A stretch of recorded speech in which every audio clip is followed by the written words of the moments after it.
నేను క్లాస్లో ఉన్నాను, నేను క్లాస్లో లేను. I am in the class, I am not in the class. నేను నిన్న క్లాస్లో ఉన్నాను, నేను నిన్న క్లాస్లో లేను. I was in the class yesterday, I was not in the class yesterday. నేను రేపు క్లాస్లో ఉంటాను, నేను రేపు క్లాస్లో ఉండను. I will be in the class tomorrow, I will be in the class tomorrow, I will be not in the class tomorrow. Cell మోగుతుంది, cell మోగట్లేదు. Cell is ringing, cell is not ringing. Okay, ఆమె వచ్చిందా question mark. I'm watching the Huh. she came, did she come?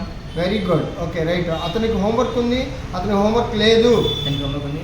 Huh. He has homework, he has no homework. అతనికి నిన్న homework ఉంది, అతనికి నిన్న homework లేదు. He had homework yesterday, he had no homework cell yesterday. కుర్చీలో ఉంది, cell కుర్చీలో లేదు. Cell is in the chair, cell is not in the chair. Cell మోగుతుంది, సెల్ మోగట్లేదు. Cell is ringing, cell is not ringing. సెల్కి pouch ఉంది, సెల్కి pouch లేదు. Cell has pouch, cell has no pouch. Cell ఒక నిమిషం క్రితం మోగుతుంది, సెల్ ఒక నిమిషం క్రితం మోగట్లేదు. Cell ఒక నిమిషం మీద మోగుచూ ఉంది. Cell ఒక నిమిషం క్రితం Cell మోగట్లేదు. was ringing 1 minute ago, cell was not ringing 1 minute ago. Sir రోజు ఇంగ్లీష్ బోధిస్తారు Sir teaches English daily. Daily. ఆమె హైదరాబాద్ వచ్చిందా క్వశ్చన్ మార్క్. ఆమె హైదరాబాద్ వచ్చిందా. She come to she ఆమె హైదరాబాద్ వచ్చిందా. She came to Hyderabad. Did she come to Hyderabad? Very good. ఇప్పుడు ఈ కాన్వర్సేషన్ జరుగుతూ ఉన్నది. Conversation is going on now.